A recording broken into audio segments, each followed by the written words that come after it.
আল্লাহর কাছে ক্ষমা চাও, দুনিয়াটা কিছুই না রে যুবক। ওই কবরে যাওয়ার পরে গুনাহগারের কবরের দুই পার্শ্বের মাটির চাপ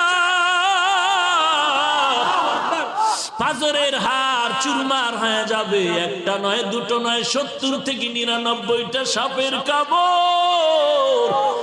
কবরের ভিতরে জাহান্নামের আগুন। এরে বান্দা, এখনো কি আল্লাহর রাস্তায় ফিরে আসবি না? আল্লাহ দেখায় দেয় দুনিয়ার বিল্ডিং এর আগুনে কত যুবকের লাশ, আর চিৎকারের আওয়াজ, বাঁচাও বাঁচাও। একটু চিন্তা করে দেখ, যখন আগুন লাগছিল শরীরের মধ্যে তখন ওদের কেমন লাগছিল, অবস্থাটা কেমন হয়েছিল। ওরা যখন আগুনের মধ্যে সবাই জানালা দিয়া হাত দিয়া কয়, কে আছো আমাদের বাঁচাও।